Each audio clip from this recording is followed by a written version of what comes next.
Maulani, saya dari PDAM Perumda Tirta Indah Konten Garut. Perkenalkan bahwa hari ini kita presentasi terkait kinerja perusahaan, yang mana kinerja perusahaan ini sangat penting sebagai bahan scorecard untuk mengukur bagaimana sejauh mana kinerja kita untuk keberhasilan. Selanjutnya, pengertian pengukuran kinerja ini pertama mengetahui pencapaian target, mengidentifikasi kendala operasional, meningkatkan produktivitas kerja, mendukung perbaikan berkelanjutan. Kemudian ada indikator kinerja atau KPI. Ya, ini di Permendagri 118 dijelaskan bahwa ini menjadi indikator bahwa direksi harus menyusun indikator kinerja. Apa saja indikator kinerja? Pertama adalah adanya kualitas hasil kerja, ketepatan waktu, efisiensi penggunaan sumber daya, kemudian kepuasan pelanggan. Tahap pengukuran kinerja menentukan tujuan dan target, menentukan indikator kinerja, mengumpulkan data, menganalisa hasil, serta menyusun rekomendasi. Jadi data ini dikumpulkan, ya, kemudian apa saja permasalahannya, kemudian target-targetnya, target berapa? Misalkan target sambungan rumah itu 5.000 untuk tahun ini. Nah, itu harus diukur apakah tercapai atau tidak. Kemudian menganalisa apa faktor-faktor yang menjadi untuk mencapai kinerja capaian 5.000 SR tersebut.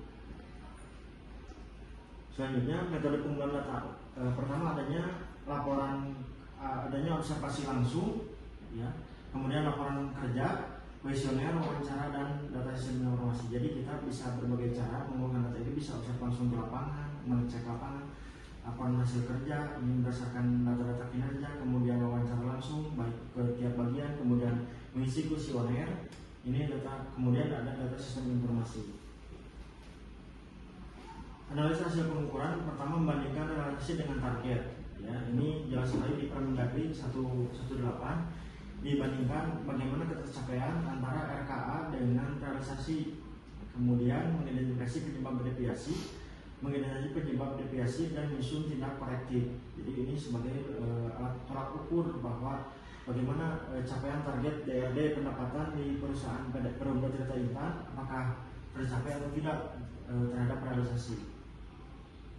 Kemudian contoh pengukuran kinerja PDAM, tingkat genangan air, jumlah pelanggan aktif, kecepatan penanganan keluhan, tingkat kepuasan pelanggan, efisiensi daya. Jadi ini tingkat NRW ini yang sesuai dengan Permendagri adalah capaiannya 25%, bahwa kita hari ini baru 33%. Kemudian jumlah pelanggan aktif baru 62.000, yang dengan targetnya 63, ini belum tercapai. Kemudian kecepatan penanganan keluhan di Permendagri dan di PUPR bahwa keluhan penanganan itu maksimal ini beberapa jam, ya. Sampai kita itu baru 2 jam harus tertangani. Kemudian tingkat kepuasan pelanggan, ini hasil surveinya bagaimana. Kemudian efisiensi biaya operasional ini sesuai dengan BOPO, bagaimana realisasi BOP terhadap operasional, bagaimana apakah kita bisa efisiensi terhadap biaya. Contohnya misalkan ketika sudah tidak menggunakan gedung, maka gedung itu dimatikan AC dan lampu.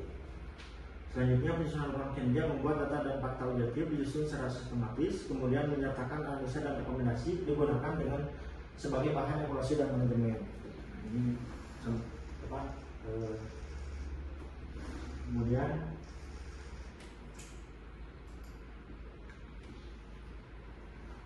hambatan dalam pengukuran kinerja, data tidak lengkap, indikator tidak jelas, kurangnya kompetensi SDM, sistem informasi belum optimal. Ini jelas sekali.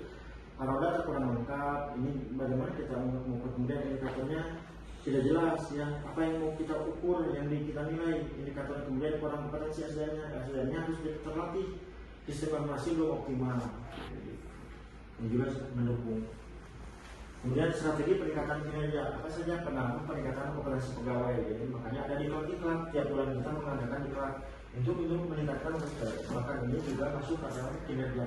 Kemudian pemanfaatan teknologi informasi, monitoring berkala, kemudian evaluasi dan tindak lanjut. Jadi teknologi itu adalah hanya alat ukur tool sebagai untuk meningkatkan sarana sebagai kinerja. Selanjutnya, pengukuran kinerja penting untuk keberhasilan organisasi. Pengukuran harus objektif dan terukur. Hasil pengukuran menjadi dasar perbaikan.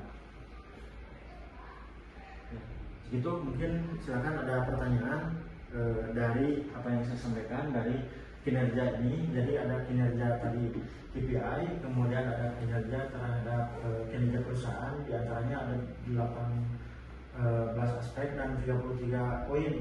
18 aspek itu adalah terkait PUPR dan Kemendagri, itu ada 32 poin untuk kinerja.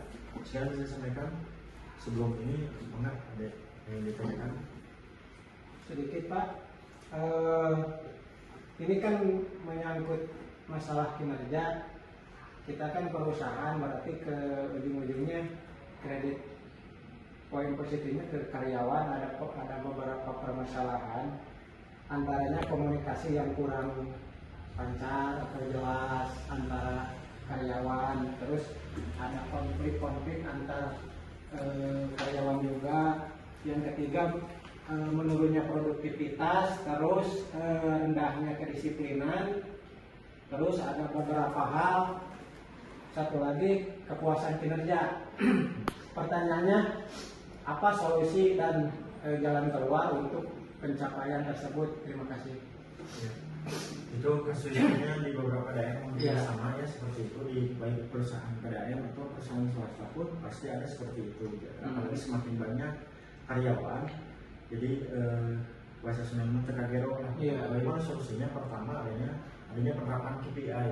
Penerapan KPI itu ada penerapan KPI pribadi, ada penerapan KPI secara divisi atau perbagian. Jadi misalkan saya itu targetnya misalkan beres permasalahan tidak lanjut untuk DSI, atau di produksi bahwa produksi itu harus tertangani dalam 2 jam. Kemudian untuk bagaimana keluhan pelanggan itu harus responsif. Kemudian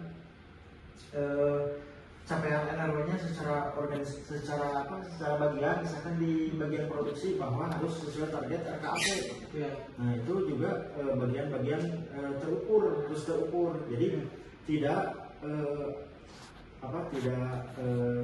semua gue lah gitu kerjanya. Jadi pelakunya jelas, setiap harinya jelas, harus ada laporan, baik itu pagi briefing, kemudian sorenya evaluasi dan dilaporkan kepada pimpinan untuk dilakukan penilaian bahwa itu untuk capaian-capaian kerja itu adalah bagian dari sangat kecil tiap hari itu. Kemudian nanti ada tolak ukur di evaluasi per mingguan, bulanan dan sebagainya. Itu mungkin yang bisa disampaikan. Kalau tidak ada lagi, wassalamualaikum warahmatullahi wabarakatuh.